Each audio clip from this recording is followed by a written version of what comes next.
Welcome to Politics News Wolf US channel, which started with the Bolshevik Revolution of 1917, surrounded almost the entire Asian continent with the Chinese People's Revolution that took place under the leadership of Mao. With the Chinese People's Revolution that took place, the ties between China and Soviet Russia, which began to be governed by communism, became quite strong even after the collapse of the Soviet Union in 1991. The ties between China and Russia, which are still ruled by communism, did not break. On the contrary, China and Russia, which strengthened their relations with the establishment of the Shanghai Cooperation Organization in 2001, caused the unipolar world order to evolve into two poles after the end of the Cold War. Although the relations between the USA and Russia entered the stage of recovery in the 2000s with the Ukraine war, the relations of the Cold War period returned again.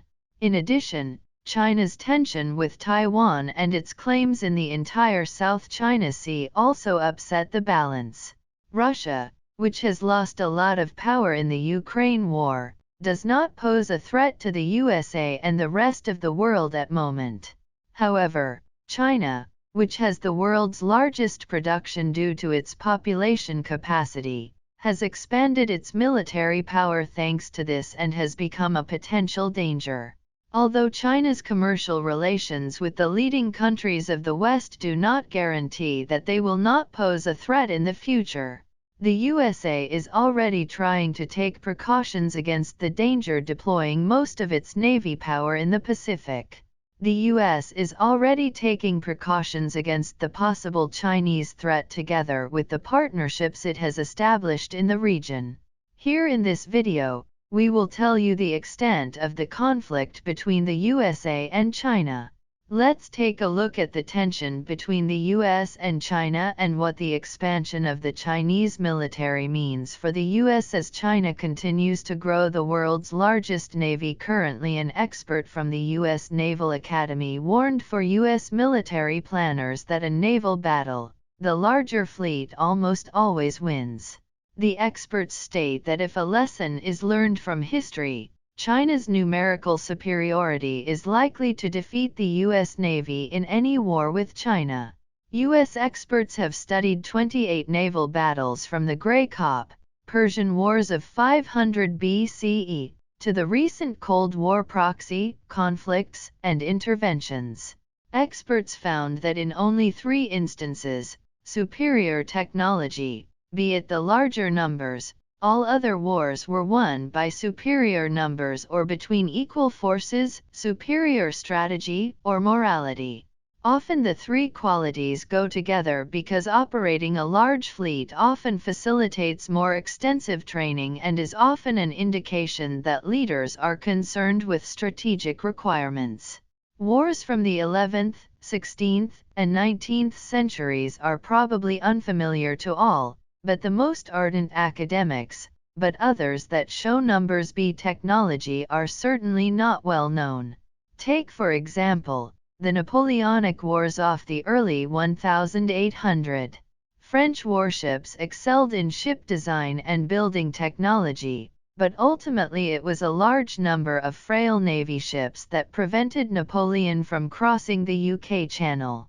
So how did the speed of progress of the Chinese Navy turn into a threat? Pentagon leaders described China as the advancing threat of the U.S. military.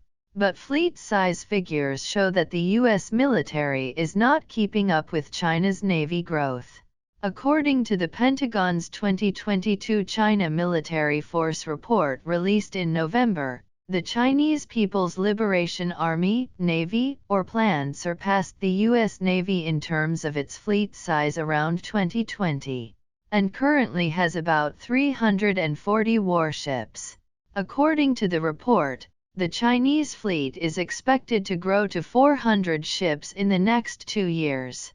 Meanwhile, the U.S. fleet has just under 300 ships, and according to the U.S. Navy's 2022 navigation plan released last summer, the Pentagon's goal is to have 350 month ships by 2045, while behind China's. So to stay competitive, U.S. military leaders rely on technology. The same Pentagon document writes that the integration of technology concepts, partners, and systems is more than fleet size alone and will determine victory in any conflict. We see the most obvious example of this in the Ukraine war. The modern weapons of the Ukrainian army are quite effective against the Russian army, which is twice as strong as it sells, and it has passed the dominance of the war to the Ukrainian army.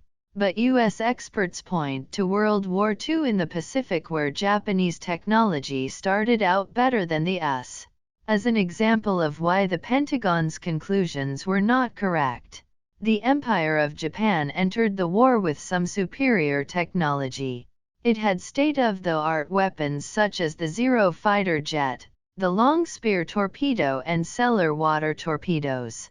But it was the overall strength of fewest industry and the size of the U.S. fleet, particularly logistics and amphibious ships, that based the victory over the Imperial Japanese Navy. This research is a very good way to rebuff the silly assumption that mass is not important in warfare at sea, but two important points need to be made in this regard. A larger size means more leaders who want to gain an edge at back command. A larger fleet tends to be more competitive in terms of training, personnel development, and operational capacity. And the large industrial bases required to be able to build new units, especially after casualties in combat. Attrition is a real thing in naval combat, so the ability to regenerate is vital. The U.S. experts' view of World War II carrier fleets shows the exact numbers. Both the United States and Japan began the war with 8 aircraft carriers during the war.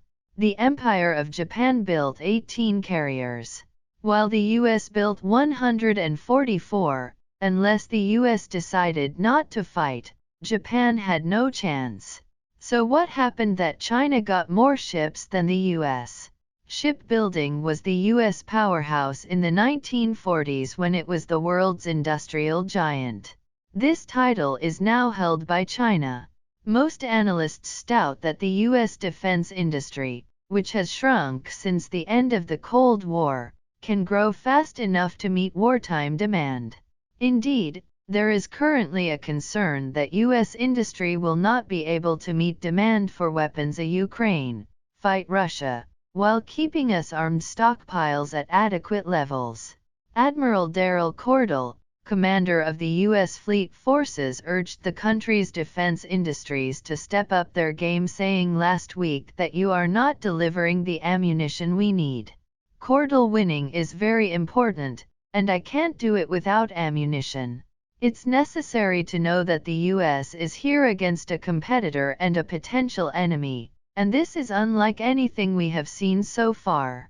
Head of U.S. Naval Operations Admiral Mike Gilda also drew attention to the numbers problem the U.S. faces.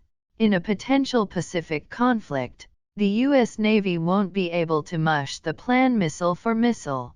And if the U.S. Navy can't keep up with China's missile or ship, the United States won't gain the advantage of the conflict. Giles said, U.S. leaders should ask themselves how much they are willing to bet on technological superiority in this fight. It is wrong to say that a smaller, technologically superior fleet will never be able to defeat a much larger fleet.